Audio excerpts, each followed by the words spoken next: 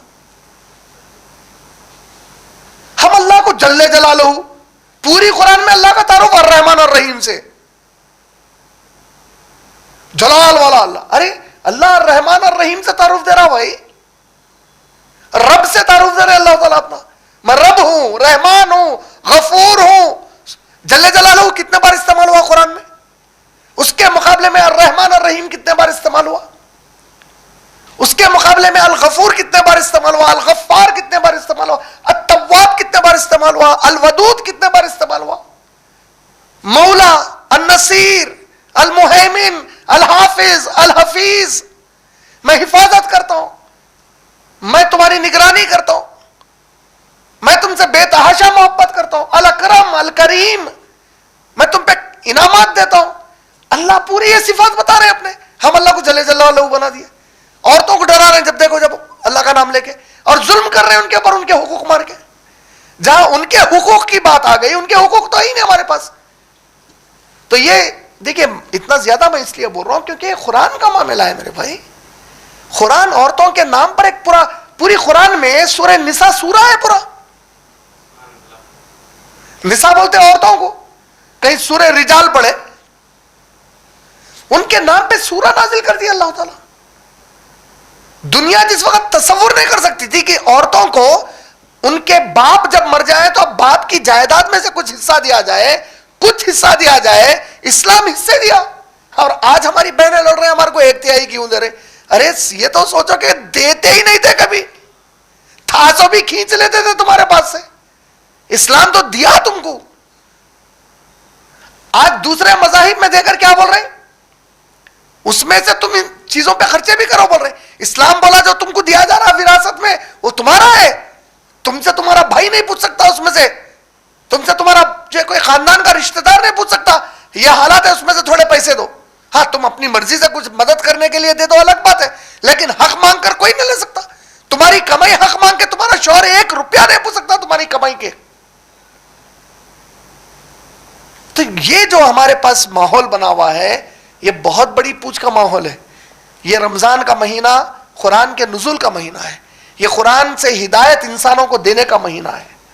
یہ وہ مہینہ ہے جس میں اللہ چاہتے ہیں کہ ساری انسانیت کو ظلمات سے نکال کے جو نور کی طرف لایا جائے. ظلمات کیا ہے؟ ہر وہ چیز جو زمین پہ قرآن کے علاوہ ہے وہ گھنا اندھیرا ہے جو جہنم میں کھینچنے والا ہے. اور نور بولے اللہ تعالیٰ قرآن کو, یہ وہ نور کا مہینہ ہے جس میں نور نازل کیے. اور پیارے محمد صلی اللہ علیہ وسلم جیسے عظیم جو صاحب قرآن کو یہ قرآن عطا ہوئی جو رحمت للعالمین بنائے گئے, ہم ان کے امتی ہیں, ہم خود قرآن سے دور ہو گئے آج. تو یہ باتوں کو پوری ذہن میں رکھیے, اگرچہ کہ جتنا بھی میں بولا ابھی بھی کم ہے, اور یہ بہت سخت ضرورت کی چیز ہے میرے بھائی. اس لیے ضرورت کی چیز ہے, ہم مرد آدمیوں کی لاپرواہی, ہمارے گھروں کے اندر کی خواتین کو ان کے حقوق نہیں بتانا, ان کو نہیں سمجھانا کہ اللہ اور نبی ان لوگوں کے لیے کتنے حقوق دیے اور کتنی عزت اور کتنی محبت ہے ان سے اللہ اور رسول صلی اللہ علیہ وسلم کو. اس کا نتیجہ ہے کہ یہ غیروں کے ساتھ چلے جا رہے ہیں. اس کا نتیجہ ہے کہ یہ لوگ اسلام کے دامن کو چھوڑ دے رہے ہیں. ہم ذمہ دار ہیں اس کے لیے. اور کہاں تک ماحول گر گیا ہے آج دیکھ لو آپ. ایک دور تھا کہ مسلمان اپنی جان مال قربان کر دیتا تھا اپنے عورت کی عزت کی حفاظت کے لیے. آج تو اس کو سرے بازار میں ریپ کرنے کی باتیں ہو رہی. آج تو اس کے حجاب کرنے پہ بین ہو رہے. یہ سب کیوں ہوا؟ کیونکہ ہم اس اللہ کی کتاب سے دور ہو گئے. یہ اللہ کی مار ہے ہمارے اوپر. ہماری بہنوں، آپ لوگوں کے لیے بھی. آپ ایسے دور میں جہاں آپ کی عزتیں اچھالنا چاہ رہا کوئی، آپ کو ننگا کر کے دیکھنا چاہ رہا کوئی، آپ چھوڑ دیں گے اسلام کے دامن کو اتنا آسانی سے؟ وہ اسلام جو آپ کو جینے کا حق دیا، وہ اسلام جو آپ کے قدموں کے نیچے جنت کو ڈال دیا، کیسا چھوڑ سکتے آپ لوگ؟ اور آپ پہ فرض ہے کہ اپنی دوسری بہنوں کو بتائے، دوسروں تک یہ بات پہنچائے اسلام کی تعلیم کی. ہم بہت سخت حالات سے گزر رہے ہیں. ہم کو نہیں معلوم کہ آنے والے حالات کیا ہیں. ہم کو یہ نہیں معلوم کہ ہمارے ساتھ کیا ہونے والا ہے. ہم کو یہ نہیں معلوم کہ کامیابی کب ملے گی اور حشر کیا ہونے والا ہے. لیکن کم سے کم جو بھی ہو، مرنے کے پہلے اتنا تو اطمینان کر کے مریں کہ اے اللہ، ہم بہت ٹوٹی پھوٹی اس قرآن کی خدمت کی کوشش کر رہے تھے، کم سے کم اتنی تو صورت لے کے اٹھنا. اگر یہ بھی نہیں تو پھر ہمارا مسلمان ہونے کا فائدہ ہی کیا ہے؟ پھر تو یہ رمضان کے عبادتوں کا کیا فائدہ ہے ہمارے پاس؟ تو یہ ہمارے لیے لازم ہے انشاءاللہ. تو آئیے آج ہم پھر وہی 8 اور 9 آیت سے شروع کرتے ہیں. اور جب زندہ گاڑی گئی لڑکی سے پوچھا جائے گا، سورہ تکویر سورہ نمبر 81 آیت نمبر 8 اور 9، 81 سورہ نمبر آیت نمبر 8 اور 9. اور جب زندہ گاڑی گئی لڑکی سے پوچھا جائے گا کہ آخر کس گناہ پر مارا گیا ہے، اور جب اعمال نامے کھولے جائیں گے، اور جب آسمان کا پردہ ہٹا دیا جائے گا، اور جب جہنم دہکائی جائے گی، اور جب جنت قریب لائی جائے گی. دیکھیے آپ، لڑکی سے پوچھا جا رہا، اعمال نامہ کھولا جا رہا. اعمال نامہ کھلنے کے بعد جو سورہ بنی اسرائیل کی آیت ہے، آیت نمبر غالباً 14 یا 15، جس میں اللہ سبحانہ و تعالیٰ فرمائے اعمال نامہ انسان کے گلے میں پہنا دیا جائے گا. پھولوں کا ہار پہننے کا شوق ہے نا، یہ پہنو اپنے اعمال نامہ گلے میں، اور انسان خود اپنا فیصلہ کر لے گا بولے اللہ تعالیٰ، جنت میں جاؤں یا جہنم میں جاؤں. اللہ اکبر. اور جب ایسی آیتیں اکثر آتی تو آپ یقین مانو شیطان آدم علیہ السلام کے زمانے سے، اور انہیں قسم کھایا ہوا ہے. کس کی قسم کھایا انہیں؟ کس کی قسم کھایا؟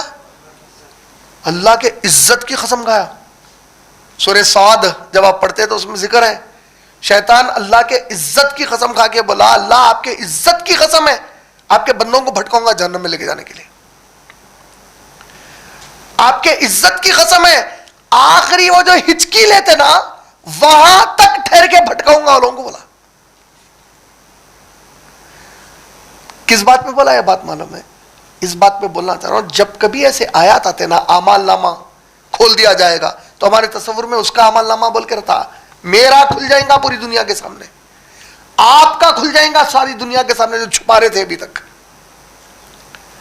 چھپا چھپا کے عیب کیے، چھپا چھپا کے چوریاں کرے، چھپا چھپا کے حق مار کے کھائے، قبضے کرے، ظلم و زیادتی کرے، گالی گلوچ کرے، دین سے دوری اختیار کرے.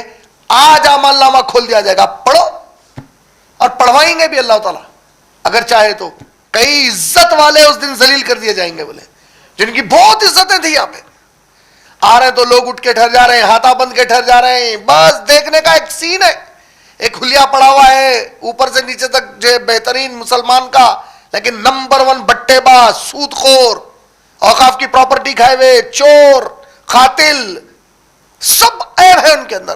دنیا مگر بڑی عزت کر رہی ہے لوگوں کو. اب وہ دن قائم ہوا، جیسا ہی وہ دن قائم ہوا، انہوں اور ان کے ساتھ ایسے کئی ہم لوگ بھی ہوں گے، وہ لیول پہ نہیں دوسرے لیول پہ کر رہے ہوں گے.